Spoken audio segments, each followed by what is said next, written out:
میدان تیار ہے، سٹیج تیار ہے اور تیاریاں مکمل ہو چکی ہیں کرلے سیریز کے نئے اور زبردست واقعات دکھانے کی، جو کہ اب اس نئی قسم میں دکھائے جانے ہیں۔ اور جیسا کہ ہم نے کہا تھا کہ نئی قسم میں ہمیں کچھ بڑے اور نئے کردار دکھائے جائیں گے، تو نئے ٹریلر کی آمد کے بعد تو اس بات پر اب مہر لگ چکی ہے کہ نئی قسم اس حوالے سے بھی اہم ہے کہ اس کیس میں ایک نہیں بلکہ ایک سے زائد نئے کرداروں کی انٹری دکھائی جائے گی، جن کی تفصیلات ہم آپ کے ساتھ بھی شیئر کریں گے۔ لیکن سب سے بڑھ کر جس کردار کو دیکھنے کا انتظار ہے وہ نئے سلجوقی سلطان علاؤدین ہوں گے، جو پہلے سے جاری کھیل میں سنسنی پیدا کرنے کا باعث بنے گی۔ اور پھر نئی قسط صرف نئے کرداروں کی وجہ سے ہی اہم نہیں ہے، بلکہ پہلے سے موجود کردار بھی اب نئی کہانیوں کا حصہ بنیں گے، اور اس دوران عثمان بے کے قریبی دوست اور ان کے دشمن اس طرح کی نئی سازشیں اور نئے کھیل لے کر آئیں گے جو کہ آپ سب کے لیے بھی حیرت کا باعث بنے، کیونکہ ایک طرف کنور ایلف کو بے نقاب ہونے کے بعد ایک نئی صورتحال کا سامنا ہوگا، تو دوسری طرف بیم کے دشمن اور والدہ سلطان کے اتحادی ایک نیا اور خطرناک منصوبہ عثمان بے اور ان کے خاندان کے خلاف تیار کریں گے۔ اور پھر اس دوران ترگت بے بھی توجہ کا مرکز بن جائیں گے، کیونکہ اب جیسے جیسے وقت گزرتا جا رہا ہے تو ترگت بے کی واپسی کا راستہ بھی اسی طرح دشوار ہی بنتا جا رہا ہے۔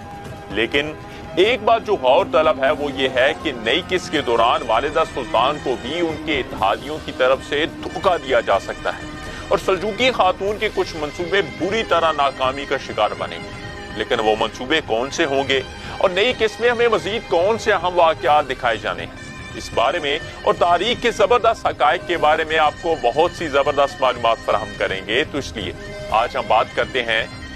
کہ نئے سلجوقی سلطان کی آمد کے بعد اب حالات میں کیا تبدیلی لائی جائے گی اور وہ کس کا ساتھ دیں گے۔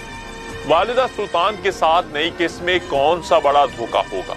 کنور ایلف پکڑے جائیں گے یا پھر سلجوقی خاتون کو ہی ختم کرنے کا باعث بنیں گے؟ عثمان بے سلطان علاؤدین کی شرط تسلیم کر لیں گے یا نہیں؟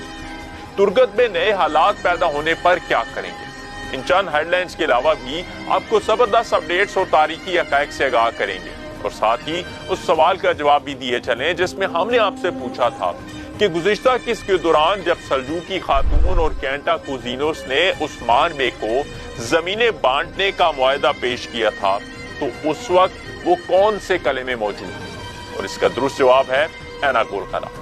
جواب دینے والے دوستوں کے نام آپ ہماری اسکرین پر بھی دیکھ سکتے ہیں، لیکن ابھی ہم سب سے پہلے بات کرتے ہیں ان کرداروں کے بارے میں جو نئی قسط کے دوران پہلی مرتبہ منظر عام پر آئیں گے، اور بلا شبہ ان کرداروں میں سب سے بڑا نام تو سلجوقی سلطان علاؤدین کیقوباد کا ہے۔ اب یہاں پر ایک اور اہم بات بھی بتاتے چلیں کہ اگر آپ سمجھ رہے ہیں کہ سلطان علاؤدین کا نام پہلی مرتبہ صرف حالیہ سیزن میں ہی متعارف کروایا جا رہا ہے اور اس سے پہلے اس کردار کو نہیں لیا گیا، تو پھر آپ غلطی پر ہیں، کیونکہ سلطان علاؤدین کیقوباد سوئم کا پہلی مرتبہ تیسرے سیزن کے اختتام پر ذکر کیا گیا تھا، جب عثمان بے نے ایناگول اور ینی شہر جیسی دو بڑی اور تاریخی فتوحات اپنے نام کی، اور اس کے بعد انہوں نے دعوت کا اہتمام کرتے ہوئے بہت سے ترکمانوں کو اکٹھا کر لیا تھا، اور اس وقت پہلی مرتبہ دسن فقیہی کو بھی دکھایا گیا تھا، جو کہ سلجوقی ریاست کے سلطان کی طرف سے تحائف لے کر حاضر ہوئے، اور جو تحائف اس وقت عثمان بے کو فتح کی مبارکباد کے طور پر دیے گئے تھے وہ انہی سلطان علاؤدین کی طرف سے دیے گئے تھے، جن کی اب پہلی جھلک حالیہ سیزن میں دکھائی جا رہی ہے۔ اب آپ یہاں پر ضرور حیران ہوں گے کہ جس سلطان نے عثمان بے کی فتح پر خوشی کا اظہار کرتے ہوئے انہیں تحائف بھیجے اور زمینوں پر خود مختاری بھی دی، تو وہ سلطان اب ان کے دشمن کیسے بن گئے ہیں؟ تو ناظرین، یہ وہ حالات دکھانے کی کوشش کی جا رہی ہے، اور ہم ماضی کے اس دور کا تصور کر سکتے ہیں کہ کیسے سلجوقی محل سازشوں اور غداروں کے گھیرے میں آیا ہوا تھا، کیونکہ ماضی کے یہ قصے تو آپ سب نے ہی سن رکھے ہوں گے کہ سلجوقی ریاست دشمنوں کی سازشوں سے بڑھ کر اپنوں کی لڑائیوں اور اتفاق نہ ہونے کے باعث ختم ہوئی،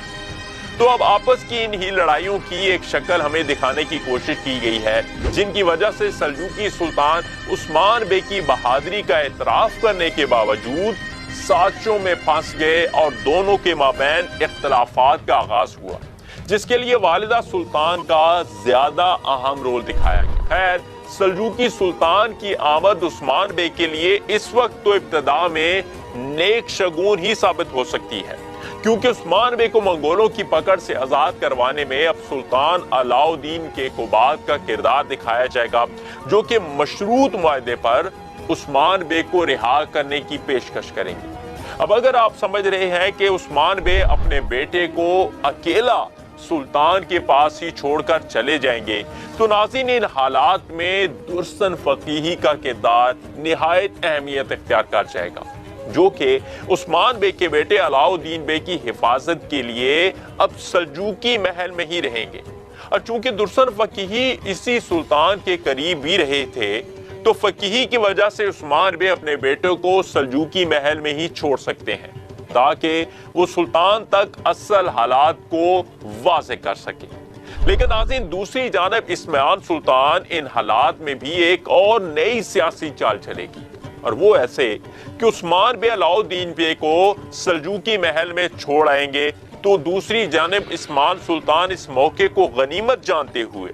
عثمان بے کی اہلیان کے مابین درار ڈالنے کی کوشش کرے گی، کیونکہ اولاد ہمیشہ سے ہی ماں کی کمزوری سمجھی جاتی ہے۔ تو اسی کمزوری کا استعمال کرتے ہوئے والدہ سلطان بالا خاتون کو ملہن کے خلاف ورگلانے کا کام کرے گی۔ اب بلا شبہ اس حوالے سے سلجوقی خاتون کو کچھ کامیابی بھی ضرور ملتی دکھائی جا سکتی ہے، تاہم یہ کامیابی محض وقتی طور پر ہوگی، جس کی وجہ یہ ہے کہ تاریخ کے اصل حالات کو پرکھا جائے تو عثمان بے کی دونوں اہلیان کے آپس میں اچھے تعلقات استوار رہے تھے، اور تاریخ میں دونوں کے مابین کسی بھی بڑے اختلاف کے ثبوت نہیں ملتے۔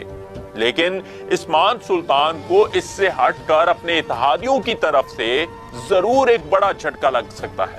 جہاں کینٹا کوزینس خفیہ طور پر والدہ سلطان کو بھی دھوکہ دینے سے باز نہیں آئی۔